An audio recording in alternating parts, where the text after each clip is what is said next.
Soka de bamusije mujja. Oyagala n'ubulo bugaba n'ensi. Bali bayagala kola violence.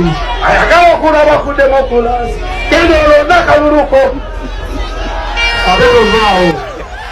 Bino byenjagalira ddala mafia boss. Twasibye bulungi nnyo ab'enkyukakyuka. Mujje baleko kale. I am very fine. Bino byenjagala. Awo wennyini mafia boss wogambidde nti nno we tumala okulonda tetuvaawo bwe kiri era bwe kiribanga. Eno video yange ovudeya. Breaking news, amawulire go handoza mugategeddeko wetwogerera sawa zino Alien Skin asazeewo okubeera nga hadda kusaidia His Excellency Robert Kyagulanyi oluvannyuma lw'okuwuliriza interview ya Bebe Cool agambye nedda ye musajja mugezi tasobola kubeera hamu basajja bwe batyo naye nga tetunagendayo nyongera okujjukiza video eno gimpereka like bw'omaze subscribe nga wegatte ku mukutu gwaffe guno olunaku lwalero nga bwe nkugambye oluvannyuma lwa interview ey'omukulu Bebe Cool okubeera nga efuluma Alien Skin nga bibalabalamu agamba nedda tasobola kubeera nga akola n'omusajja ng'alowooza nga Bebe Cool ate nabeera nga ali musanyu ebyadala Uganda empya eyo gye boogerako abasaidize eri ze baagala okuprotectinga the gain yo teriiwo tewali gain okujjako nga gain ye Bebe Cool yennyini video yino soko gyerabireko ekyaleetedde Alien Skin okubeera nga naye yeekyanga okuva mu saidi ya NRM okudda ku NUP tumukkirize oba nedda sokola video otuwendoze mu comment section naye Museveni mwali mumulabyeko ng'asindisa abajaasi bakwate ku jjajja waffe w'obusiraamu na kibingi n'ebigambo bye yali ayogeddeko katugambe ebikuba gavumenti Museveni ateeka pamba mu matu bw'ati n'asirika bannange twagala ki jjajja w'obusiraamu ne bw'aba nga mutuufu naye ye Museveni akulaga asirisa akirese akyesonyiye kale n'otuuka ku budde nga buno bwe waligambidde nti abayisiraamu tusabe Allah atuwe neema etusobozesa okukola okusalawo okulungi ku mukulembeze ekigwe twetaaga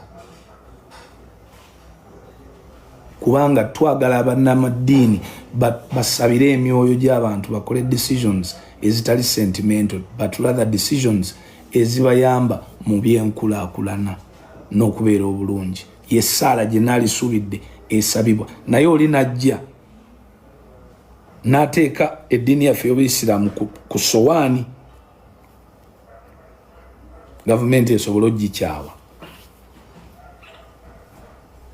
muzeeyi asobole okunyiiga naye babaseekamu abalala mbalabye muweze mubadde bangi muvuddeyo publicale ne mwogera oba seeka guuga oba yaani Bebe Cool tolowooza nti ajja kubeeramu obulamu Bebe Cool kati ali ku level ya minisita ndoza kyabala mu kiraba kyakolerera mu kiraba kale sebo ndeka mu konchali bizi kyakolerera mu kiraba mulabe mamba mula Bebe Cool ojja nakumunoonya ku stage akubuleko ojja kunoonya Bebe big size ku stage akubule lwa nsonga ki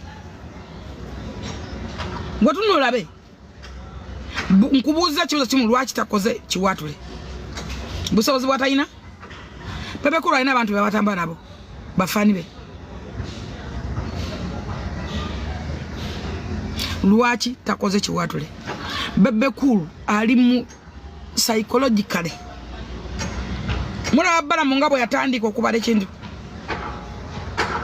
yasooka naddayo n'asoma kyeki kye nabagamba ti Bebe Cool ne Kamiri singa kati ba advisors ba music tola kyogenda kugamba Kamiri eno video bwe natambula egenda bako comment ningi naddala ezifaanagana kati okukyewala bosanga comment ze polling session ye mukolondero bekyalo kyekimu otokikomentinga likinga bo likinze ku comment ye mwena mujjulo ko abe Masaka abe Masine baruddawa to commentinga gwa kubiri Masaka te Masaka otegede bulungi soko ndako kunkubira essimu lindako kali kiri bwe kiti gena kuzo mwezi nga 15 January olumalo okulona ku polling session jo commentinze oba comment jo likinze temuvaawo mwenna bana temuvaawo bine bawo maga tukumya ko lukafa bamaje ne police ne tebasobola kati gwato wayo bola baba kusanga mu kubo kiro ne bakubuza ebikogera kuno bawandaga muntu yeggwanga ne bagimenyamu.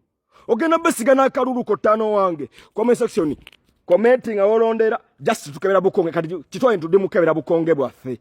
Bobo kitwa. To commenting abyawukana musamba hey thank you so much. Matebi tupu. Commenting wali ola otambuzo oli posting sharing. Ambe bifone byefule bitulumirirwa mbwe munalema ku polling station munalyachi munapamawa munafukawa nyongero bajjukiza polling station kwe tubeera ebibalo ko tuwangalira either ko tukulira bakwe batuzaala tujja nonya tunafuka ne tunapama tujja nonya ne kitu ya kuvaddinga muntu nga mufaye mu muna Uganda aliddechi eno nga bakomeja bali bafanja just recently meka gumwe biri mabega mbwe munalyachi emisana gonna mbukadde mufaye uchi muna Uganda kyaba alidde bino bifala temubyesega nakalulu kamwe kuko bamenya munda ga muntu ne bagikutulamu ngate bakoze bikogera ne bagikutulamu ne passport bazibowa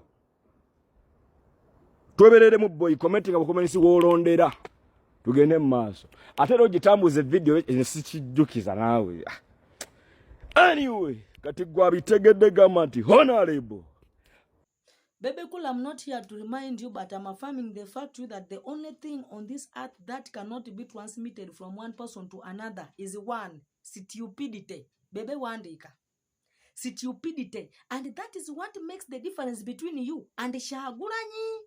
That much as they have always been saying that those whom life has favored have always think that the rest are poor, are lazy, and stupid.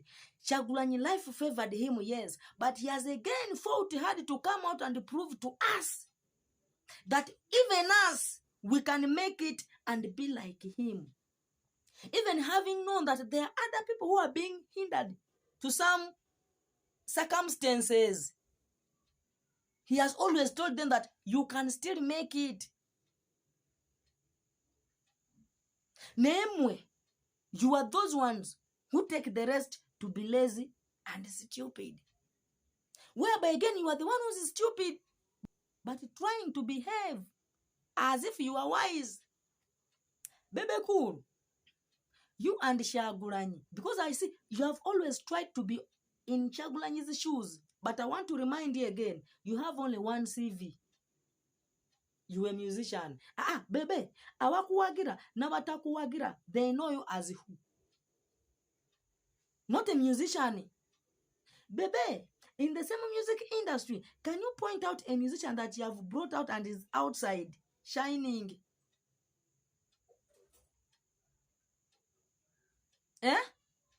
Baby, there's what is called self-worth. And that is what you do not know. Not that you have to know. Because even you are too useless to yourself. And you are trying to force yourself to be useful to some people's life. Which will not work. And it has not worked because it will never work. Look at even your own son. Wamanya bulungi. Nti emiaka for your son to enter in football career had gone. Now you still had to convince him that you will make it. Then later, simanyi watu gamba, miaka je, you didn't know in the first place that his years had gone.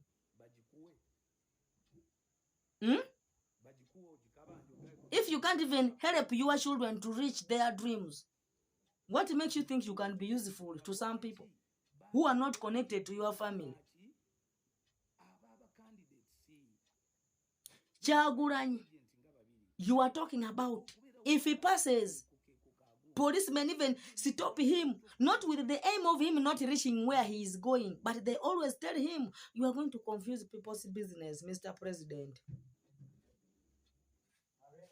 You are going to, attract population. Abamu watanko kuchanganya business ya bantu. Negwe bebe wo yitao. Abamu watunula nebali. Because you don't have even a mere CV. Even what you have as a CV is not a professionalism. You are a musician who cannot sing in Uganda here. Even Zuena can make a cake. Go call sola kola chibu. The Timo, you told him to apologize. Go sola kola macchiato. Chai, jebaita macchiato. O sola kola cappuccino gwe. What's Mumalaga ya sama? How often do you board Uganda airline?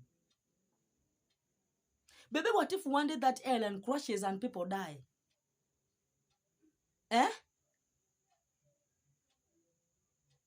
Baby, being a patriotic person is not only siding with the ruling government. Are you aware that you were the same people who had got voice? Like, if you were properly using it, you would be the government shakers here now. Not fighting the government, Ne standing your ground. Government no mugamba. Tuetagaye nyonye mpya. Ne you don't care. Chameleone, they give him 1 billion. Gwena mbu wagwesimanyi 50 billion. Is what you care. Era Uganda Airline tujaji kuba paka kusoyiru. Paka kusoyiru.